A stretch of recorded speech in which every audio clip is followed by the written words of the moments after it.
My friend, banjo, beginner. Let's set this on fire. When we play in a standard open G tuning, we have notes that arise that played together. They're called chords.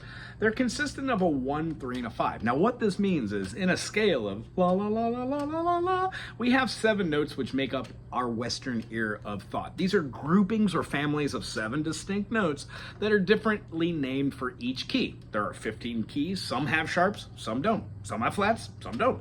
We just learn those, and once we learn those as the foundation, we move from there. Now, you could play an instrument, sound good, have fun, and never learn one chord name or any theory. Go that route if you love it. If you like theory, naming notes, this is the channel for ye. My name's Wago. Thumbs up, subscribe, put something cool if you like to, and participate in the live sessions where we do Q&A. So here we go. The couple other videos which talked about how to do slides, hammer-ons, pull-offs, bends, and then full chords. Forgot to mention maybe one thing. Tonality of that third. Now the third in every 7-note scale, or hypothetically in a 12-note chromatic scale as the flat 3 or the natural 3, is named as being the tone that distinguishes whether a chord sounds like a happy chord or a sad chord. Not a big fan of explaining chords that way, but that is generally the way we hear them. We will generally explain that as being like a G major, having a happy tone, composed of 3 notes, G, B, and D. And when we flatten that median, we get a B flat, which really changes the way this feels.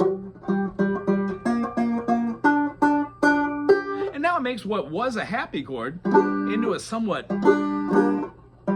darker chord, a little bit more melancholy. Anywho, that is how we figure out a major to a minor. So the first thing you do playing banjo is name any chord you know. So if you're playing like a D major, play that D major, and then try and figure out, well, if I'm playing this note and this note and this note, which note is this? Oh, what string is that? That's the blah, blah, blah. That is the G string. So when we take the G string and go G, G sharp, G double sharp, just joking, G, G sharp, which can be an A flat, and then A. Well, in a D major, we have a D, F sharp, A. So this one is not the third, so we don't need to worry about it. Keep that one finger there. This note that we're playing right here is on the B string, so let's follow it up. B goes to B sharp, or C natural. C goes to C sharp, or D flat, and D flat, C sharp goes to D. So the A and the D are the 1 and the 5 of the chord, which means these 2 other notes here, they must be the third, and they are. They're the F sharp. What we need to do is move this down and move this down.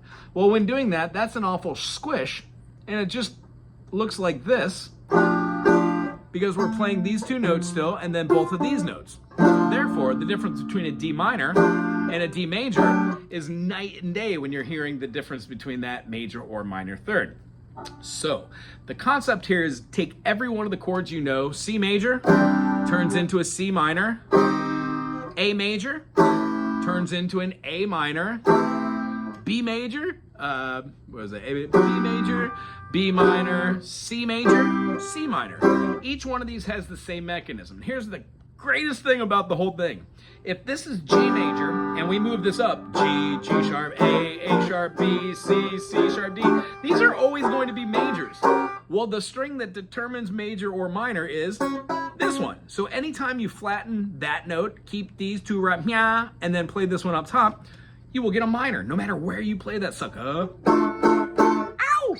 Yow! So the kind of concept is here. You know how to play a major, G, and you know how to play, like, if we move this all the way up, right? You could play G right here. Well, if we moved it up, that would be G sharp. Well, I don't want that. I want G minor. Well, let's move this note down. There's our third. B, B flat. Well, all these notes together plus this, that's our G minor. So now we know how to play a major and a minor just from that chord shape. Well, what about another chord shape? We discussed the D major. Moving these down gives you this, which is that. So all majors and all minors essentially look almost exactly the same.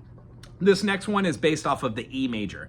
When we have this note, and up top here, we have an E major. When we remove that note, it's the E minor. Therefore, if we move this up every single time and do that, that gives us a minor versus a major. Minor, major. All we're doing is adding the major third. That's a pretty cool explanation technique. I don't want to talk about the 7th scale degree because not only do we not have a major third and a minor third, or a minor third and a major third to either give you a major chord, which is a tertiary chord construction of a major third and a minor third stacked. Two harmonies stacked on top of each other give you the G to the B, and then the B to the D, which is a major third and a minor third. Hence, major chord. When we flippity-flop them, we get a minor third in the beginning and then a major third at the end. Either way, gives you the minor. That's how we feel those out. And then the last one we're going to do a whole different video on next is called the diminished. It has a 1 flat 3 and a flat 5. If you enjoyed this, thumbs up, put something cool in the comment section. And I don't know, send this to somebody you haven't seen in 200 million years. Aloha!